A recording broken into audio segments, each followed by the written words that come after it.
네, 사랑하는 여러분, 우리는 계속하여 신약성경 로마서의 말씀으로 복음과 믿음이라는 주제로 하나님의 말씀을 배우고 있습니다. 오늘은 우리가 받은 본문 말씀이 신약성경 로마서 13장 8절에서 14절의 말씀으로 하나님의 때가 가까이 왔습니다 라는 제목으로 말씀 은혜를 함께 받기를 소원합니다. 성경 말씀은 우리에게 하나님의 때가 있음을 지속적으로 말씀하고 있습니다.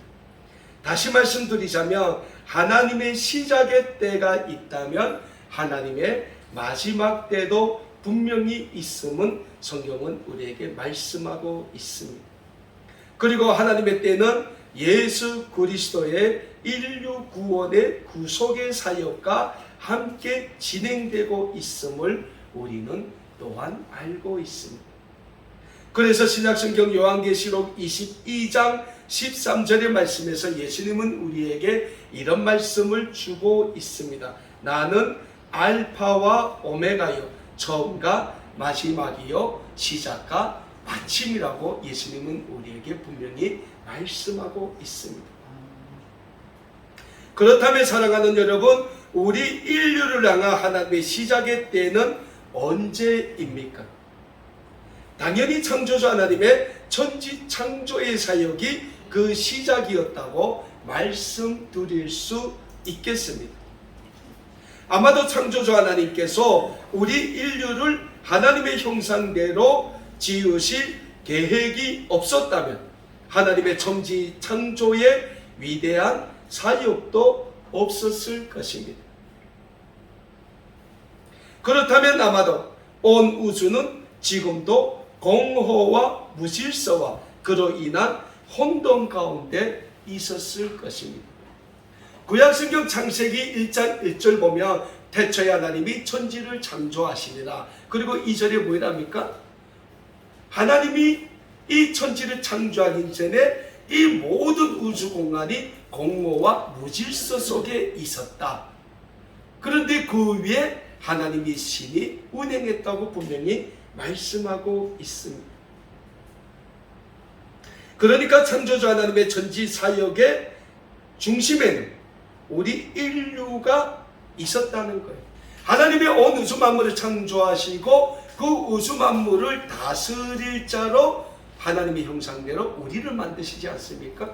그리고 하나님의 형상대로 지으심을 받은 우리에게 하나님이 만드신 모든 자연 만물을 다스리라고 하셨어요.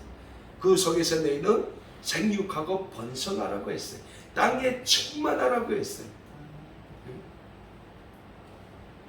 그런데 우리 인류는 하나님이 맡겨주신 그 하나님이 창조하신 모든 세계를 다스리라는 그 권세를 어떻게 하려겠습니까? 우리 인류의 탐욕과 우리 인류를 위한 그 모든 것에만 사용을 했다는 거예요.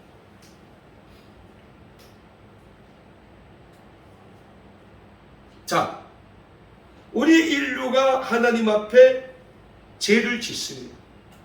인류의 타락이 인류의 죄로 이어지지. 그래서 하나님은 우리 인류의 구원의 그 역사를 위해서 다시 한번 구원의 계획을 만드시는데 그 구원의 계획을 위하여 하나님은 하나님의 외아들이신 예수 그리스도를 이 땅에 보내주시지.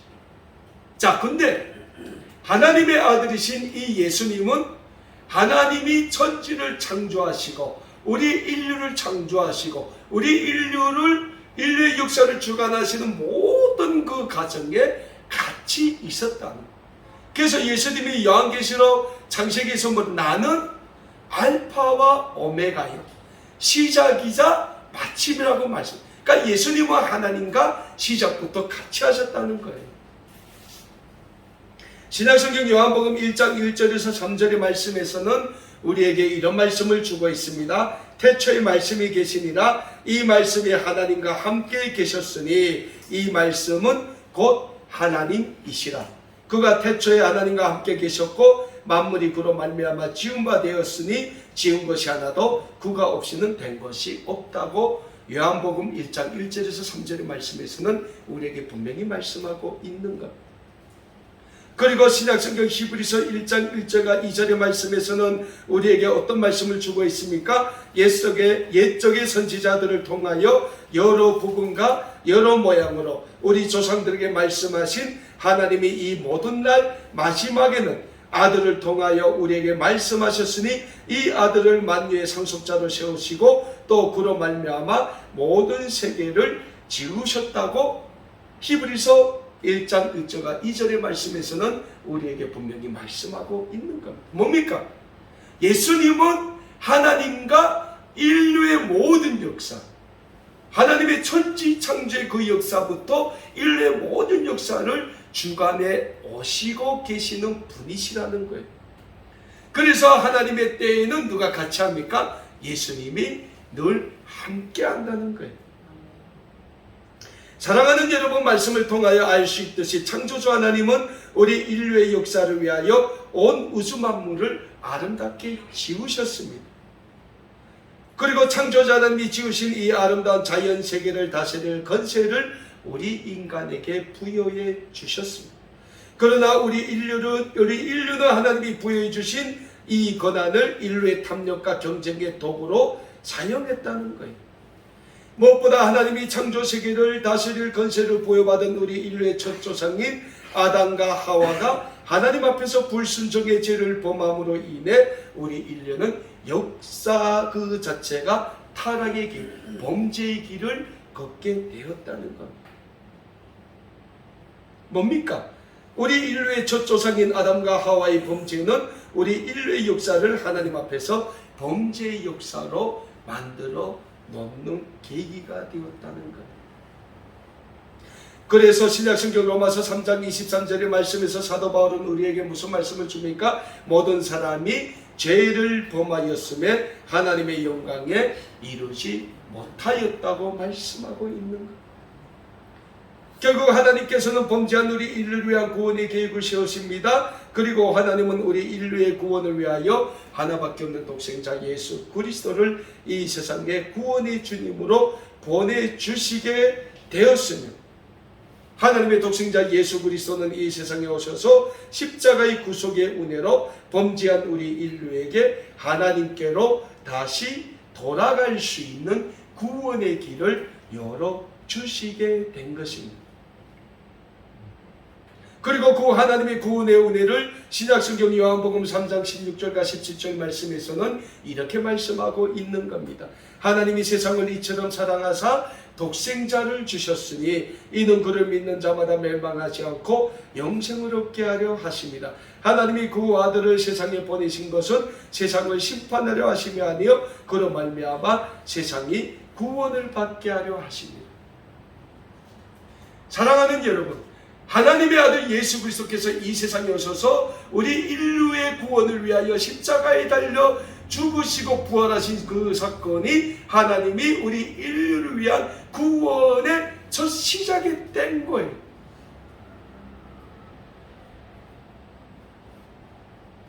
그때로부터 오늘까지 하나님은 예수 그리스도를 믿는 수많은 믿음의 백성들을 통하여 이 세상에서 하나님의 구원의 역사를 이루어 가고 계신다는 겁니다. 만약 예수 그리스도께서 이 세상에 오시지 않았다면 우리 인류는 하나님 앞에서 멸망의 자녀, 심판의 자녀로밖에 남아 있을 수가 없다는 거예요. 이 세상에 예수님이 구원의 주님으로 오셨습니다. 그럼에도 불구하고 이 세상은 그 구원의 주님으로 오신 예수님을 받아들이지 않았다는 거예요. 인정하지 않았다는 거예요. 그럼에도 불구하고 하나님은 그 예수 그리스도를 통하여 하나님의 인류 구원의 그 역사를 이어가셨다는 거예요. 그래서 사도 바울은 오늘 본문 말씀이 신약성경 로마서 3장 8절에서 14절의 말씀에서 우리가 어리석은 자가 되지 말고 하나님의 은혜의 때에 예수 그리스도로 말미암아 구원을 받고 구원받은 성도답게 하나님의 구원의 복음과 예수 그리스도의 구원의 사랑을 전하는 자가 되기에 힘써야 한다고 말씀하고 있는 겁니다. 먼저 오늘 본문하신 신약성경 로마서 13장 8절에서 10절의 말씀에서 사도 바울은 우리에게 하나님의 구원을 받은 성도답게 사랑의 빛 외에는 아무 빛도 지지 말라고 권면하고 있습니다.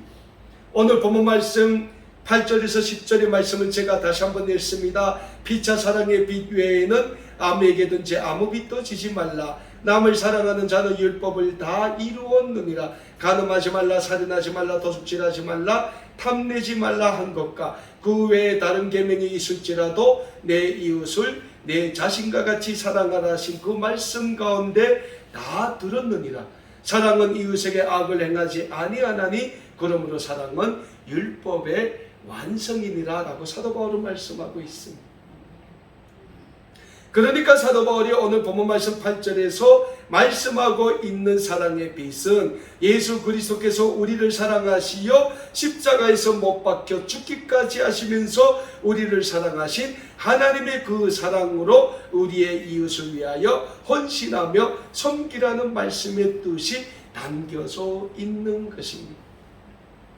다시 쉽게 말씀드리자면 우리 이웃을 내 몸과 같이 사랑하라고 하신 예수님의 말씀대로 우리의 이웃을 사랑하라는 말씀이 담겨져 있다고 할 수 있습니다.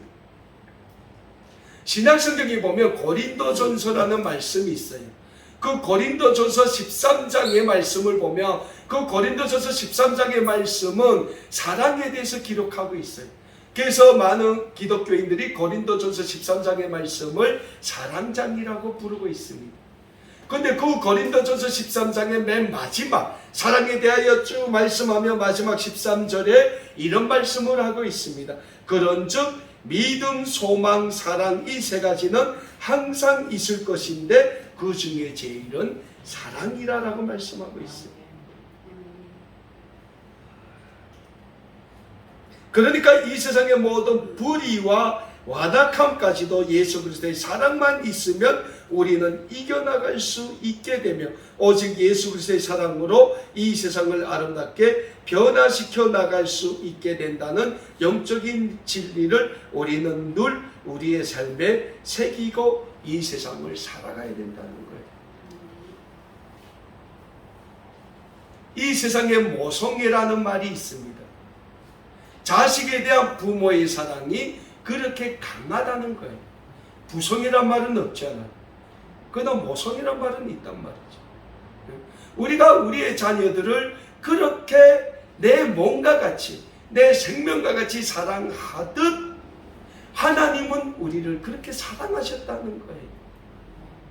하나님이 그렇게 사랑하신 것 같이 우리도 우리의 이웃을 사랑해야 된다는 거예요. 우리 아름다운 꿈의 교회가 이제 또 추석을 맞으며 이 돌아오는 신들의 주일날 또 우리가 예수 그리스도의 사랑을 또 나누는 그러한 또 사랑의 예배를 드립니다. 우리 아름다운 꿈의 교회가 뭐가 있어서 합니까? 절대 아무것도 없어요. 그러나 우리 아름다운 꿈의 교회는 그 시작부터 해마다 민족의 명절 교회 절기 때마다 우리의 이웃들을 교회에 초청해서 예수 그리스도의 사랑을 함께 나누는 사역을 지금까지 지속적으로 단 한 번도 빼놓지 않고 해왔다는 거예요. 왜? 그것이 교회의 사명이기 때문에 우리 아름다운 꿈의 교회 공동체가 해야 될 하나님이 우리에게 주신 내 이웃을 내 몸과 같이 사랑하라는 그 사랑을 실천하기 위해서 우리가 하는 사역이기 때문에 우리가 지속적으로 그 사역을 하고 있는 것이고 하나님이 우리 아름다운 꿈의 교회가 해마다 그런 사역을 할 수 있도록 하나님께서 물질적인 은혜와 축복을 주신다는 거예요.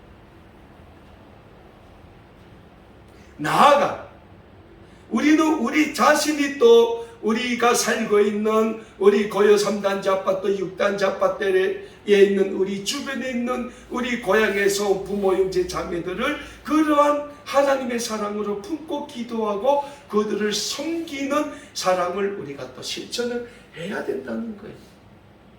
그럴 때 그들은 우리의 그 착한 행실을 통하여 하나님께 나와 하나님께 구원과 영광을 돌려드릴 수 있다는 거예요.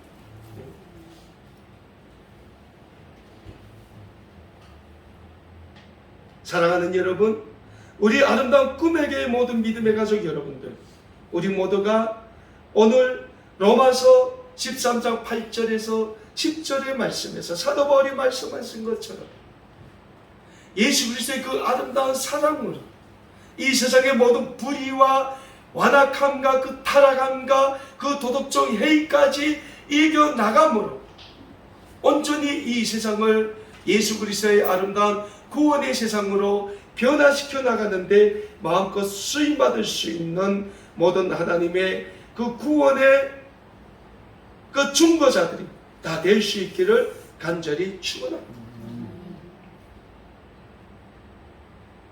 두 번째로 오늘 본문 말씀 신약성경 로마서 13장 11절에서 14절의 말씀에서 사도 바울은 하나님의 구원의 때가 가까이 오고 있음을 말씀하면서 우리 그리스도인들이 항상 깨어 준비하며 하나님의 구원의 영광을 위해 살기에 힘쓸 것을 권면하고 있습니다.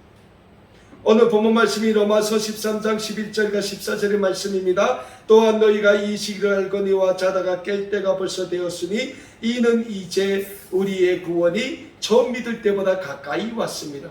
밤이 깊고 낮이 가까웠으니 그러므로 우리가 어둠의 일을 벗고 빛의 갑옷을 입자. 낮에와 같이 단정히 행하고 방탕하거나 술 취하지 말며 음란하거나 호색하지 말며 다투거나 시기하지 말며 오직 주 예수 그리스도로 옷 입고 정욕을 위하여 육신의 일을 동호하지 말라라고 말씀하고 있습니다.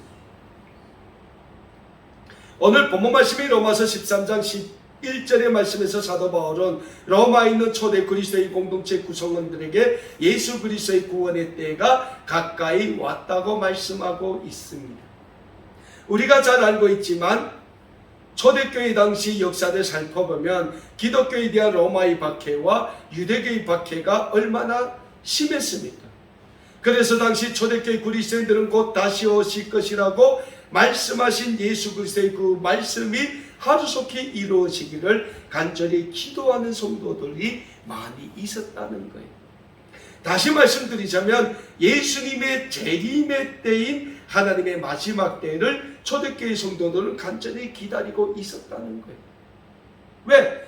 예수님이 부활하셔 다시 올라가실 때 내가 좀 있으면 다시 오신다고 약속하고 갔거든요.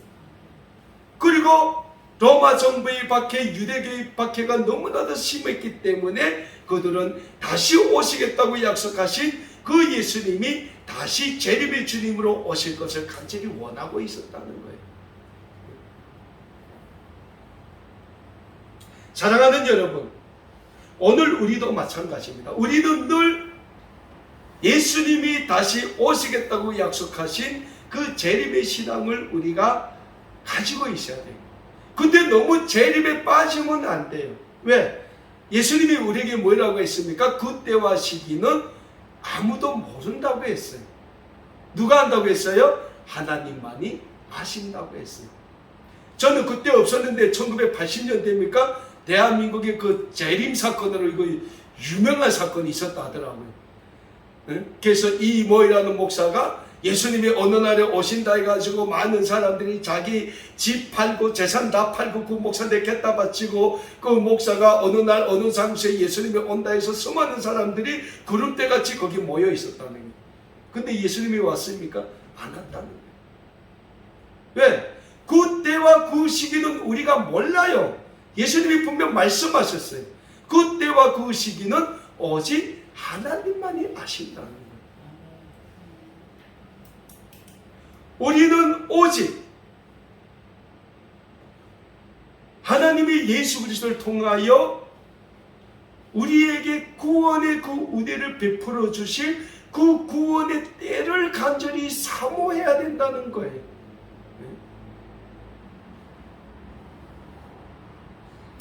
자, 인간은 한 번 이 세상에 오면 한 번은 죽는다고 합니다.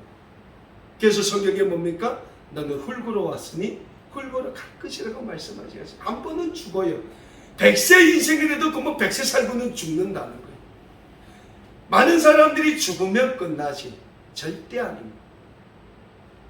죽으면 육신은 하나님의 말씀대로 흙으로 가지만 우리의 영혼은 다시 하나님 앞에 간다는 거예요. 그때 하나님이 우리가 이 세상에서 하나님의 구원의 백성으로서의 그 삶을 아름답게 사셨는가 안 사셨는가에 따라여 하나님은 우리에게 하나님 나라에서 영생의 삶을 주실 수도 있고 아닐 수도 있다는 거예요. 그래서 우리는 이 세상의 삶보다 이 세상의 삶을 살면서 하나님의 구원의 영광을 위하여 우리가 그렇게 핏하게 사는 게, 그 핏하게 노력하는 것이 우리가 이 땅의 삶을 마감하고 우리의 영혼이 하나님 앞에 갔을 때 우리의 영혼이 하나님과 함께 영원한 하나님 나라에 들어가는가 못 들어가는가, 그걸 위해서 우리가 이 땅에서 그렇게 핏하는 삶을 산다는 거예요. 그 삶을 위해서 사도 바울이 오늘 본문 말씀 로마서 13장 12절에서 14절에서 우리에게 어떻게 살아야 한다고 말씀하고 있습니까? 첫 번째, 사도 바울은 우리에게 어둠의 일을 벗어버리고 빛의 갑옷을 입어야 한다고 말씀하고 있는 거예요. 어둠의 일이 뭡니까? 이 세상의 정욕의 일을 버리라는 거예요. 내 하나만의 명예와 내 하나만의 부와 내 하나만의 영광을 위해서 사는 그 모든 것을 다 버리라는 거예요. 그리고 뭡니까? 너희는 빛의 옷을 입기를 힘써요. 빛의 옷이 뭡니까? 예수님이 마태복음에서 우리에게 너희는 세상의 빛이라 했어요. 빛이 있을 때 산 위의 마을이 그 빛에 왜 숨길 수 없는 것 같이, 내 빛을 인하여 너 집안의 모든 사람이 비치는 것 같이 너는 빛이 되라고 말씀하는 거예요. 뭡니까? 빛의 삶은 하나님의 구원의 영광을 나타내는 삶을 살라는 거예요. 사도 바울이 우리에게 어둠의 일을 버리고 빛의 옷을 입어야 한다는 이 말씀은 우리 그리스도인들이 이 세상을 본받지 말고 오직 예수 그리스도의 구원의 복음, 생명의 복음을 안고 그 복음을 증거하는 삶을 힘써 살아야 함을 강조하고 있는 말씀이라고 할 수 있는 겁니다. 두 번째로 사도 바울이 우리 그리스도인들이 늘 단정히 행해야 한다고 말씀하고 있습니다. 사랑하는 여러분, 이 세상은 늘 우리를 유혹하고 있어요. 근데 우리가 우리 행실이 올바르지 않아 보십시오. 내가 예수를 믿는 사람이 상대방인데 내가 사기꾼이에요. 내가 교회 다니는 사람인데 저 사람이 도둑놈이에요. 응? 그러면 나를 통해서 하나님의 구원의 영광이 증거되겠습니까? 증거되지 않겠습니까? 안 되는 거예요. 저건 교회 다닌다는 게 사기치고 다닌다고 이러면 어떻게 돼요? 안 된다는 거예요. 그래서 사도 바울이 우리에게 뭐랍니까? 너는 영적으로 단정하라는 거예요. 모든 행실이 올바르게 되어야 한다는 말씀이에요. 그러자면 우리가 어떻게 살아야 됩니까? 하나님의 말씀 중심에 굳게 서서 그 말씀을 붙잡고 사는 삶을 살아야 한다는 거예요. 세 번째로 사도 바울은 예수 그리스도로 옷 입고 육신의 일을 도모하지 말라라고 우리에게 말씀하고 있습니다. 우리는 하나님의 거룩한 구원의 백성들입니다. 하나님의 거룩한 구원의 백성들인 우리 모두가 하나님의 구원의 영광을 위한 삶을 살아야지 교회에서 싸움 달기 되고 동네에서 싸움 달기 되고 회사에서 싸움 달기 되고 그러면 안 된다는 말입니다. 4세기경에 우리 기독교인들에게 유명한 고백론이라는 책을 쓴 성 어거스틴이라는 성자가 있었습니다. 이 어거스틴은 354년 북아프리카의 다가스테라는, 지금 리비아 쪽의 다가스테라는 곳에서 비기독교인인 아버지와 기독교인 어머니 사이에서 태어났습니다. 어거스틴의 가정이 그렇게 부유하지는 않았는데 그래도 좀 부유한 것 같아요. 그 어거스틴도 북아프리카 지역에서 태어났지만 태어나서부터 로마 시민권을 가지고 태어났어요. 그래서 오거스틴은 카르타고에서 수학과 라틴어를 배우게 되고 또 밀라노 수사학교에서 교수로도 재직했고 교장으로 섬기기도 했습니다. 그러나 이 오거스틴의 삶은 젊어서 굉장히 문란하고 방탕한 삶이었어요. 만날 술 먹고 만날 여자를 끼고 이렇게 다녔단 말이죠. 그리고 이 오거스틴은 청년의 시절에 영지주의라는 이단 교리에 빠져서 마니교라는 신생 종교에 또 심취해 있기도 했어요. 그런 오거스틴을 위하여 눈물로 기도하는 사람이 있었으니 그 사람이 다름 아닌 그 오거스틴의 어머니인 모니카라는 여사였어요. 어느 날 오거스틴이 자신이 집에 누워 휴식을 취하고 있는데 이웃집에서 이런 음성이 자꾸 들려왔다고 합니다. 집어서 읽어라. 집어서 읽어라. 이 말이 계속 오거스틴의 귓가에 맴돌았다는 거예요. 그 오거스틴이 자기 서재에 가서 이렇게 보니까 오거스틴의 눈에 띄우는 한 건의 책이 있었으니 그게 다름 아닌 바울서신이라는 책이 눈에 들어왔다는 거예요. 그래서 오거스틴이 그 바울서신을 읽고 있는데 오늘 본문 말씀인 로마서 13장 13절과 14절의 말씀이 오거스틴의 눈앞에서 떠나지 않더라고요. 그래서 오거스틴이 계속 로마서 13장 13절과 14절의 말씀을 읽었다. 그 말씀을 읽는 가운데 성령님이 오거스틴한테 강력하게 역사하셔서 오거스틴이 그 말씀 가운데서 회심을 하게 됐어요. 그 회심의 은혜를 본 오거스틴이 자신의 모든 그 문란한 행위를 벗어버리고 수도사의 길을 걷기로 했어요.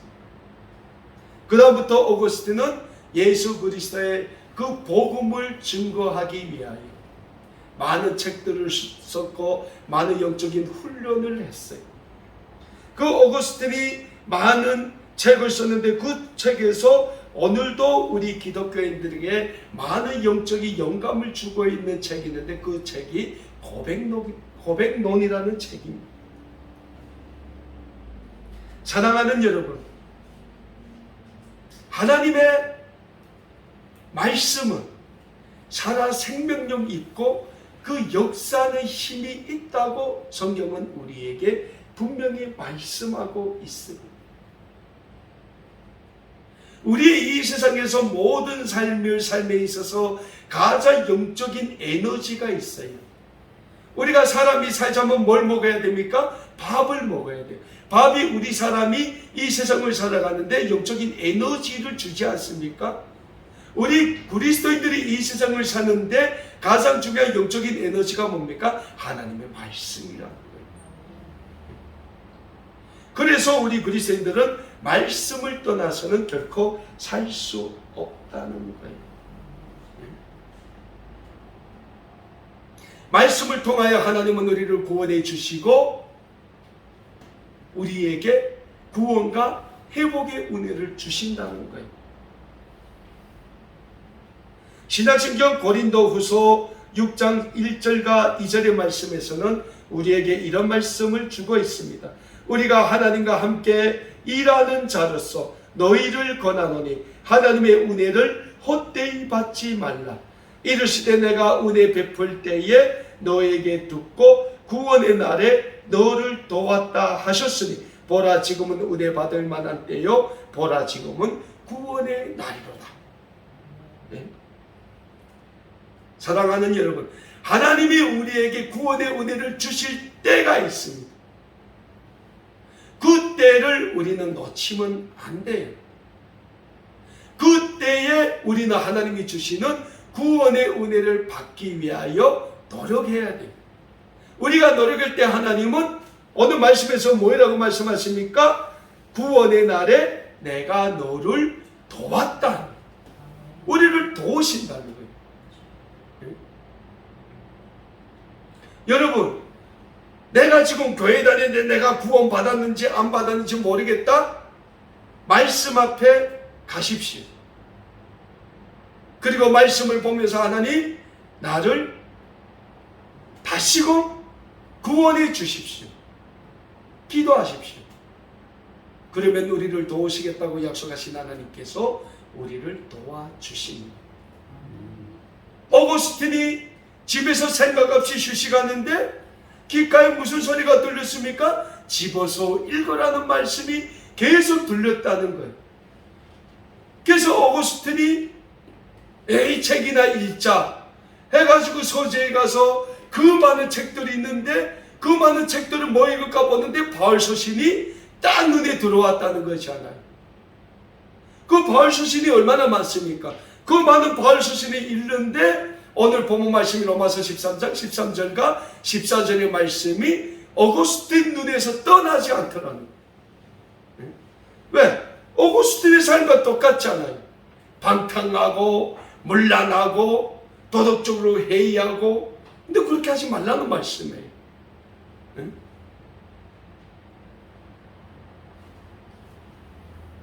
그 말씀을 수없이 읽는 가족 속에서 성령님이 어거스틴에게 회심의 은혜를 주셨다는 거예요. 저도 중국에서 성경을 많이 읽었어요. 왜? 그때는 밥 먹고 저녁에 잘 때까지 할 일 하는 게 성경 읽는 것밖에 없어요. 그리고 우리 김성호 목사님 오시면 또 우리를 위해서 계속 기도해 주시고, 그런 과정 속에서 저 같은 경우는 신약성경 요한복음 12장 24절 말씀 가운데서 저는 하나님의 은혜를 받은 거예요. 부르심을 받은 거예요. 하나님이 이 땅에 떨어지면 하늘 그대로 있고 죽으면 많은 열매를 맺는 거예요. 저는 그 말씀 속에서 은혜를 받은 거예요. 하나님의 부르심을 받은 거예요. 누구나 말씀 속에서 하나님은 우리를 불러주신다는 거예요. 하나님이 오늘 우리를 어떻게 불러주셨습니까? 하나님의 생명의 복음을 전하는 복음의 증거자로 불러주셨다는 거예요. 근데 우리가 나가서 하나님의 복음을 전하지 않고 이 세상에서 내 삶이 그냥 kup하다고 내 삶에만 매몰되어 있으면 우리를 통해서 하나님의 구원의 역사가 이루어지지 않는다는 거예요. 사랑하는 여러분, 하나님은 성 오거스틴과 같이 우리 모두도 이전에 어떤 모습으로 이 세상을 살아왔든지 상관없이 하나님의 구원의 백성으로 불러주셨다는 영적인 진리를 우리는 잊지 말아야 합니다. 그래서 우리는 하나님이 예수 그리스도로 말미암아 우리에게 베풀어 주신 그 구원의 은혜를 잊지 말고 온 마음과 뜻과 정성을 다하여 하나님의 구원의 영광을 위하여 살아가야 하는 것입니다. 그리고 그러한 하나님의 구원의 영광을 위한 거룩한 삶에 최선을 다하여 임하심으로 인하여 우리의 모든 그 삶을 통하여 하나님의 아름다운 구원의 영광이 이 세상에 증거되는데 쓰임받는 우리 아름다운 꿈에게 모든 믿음의 가족 여러분들이 다 되실 수 있기를 우리 주님의 이름으로 간절히 축원합니다.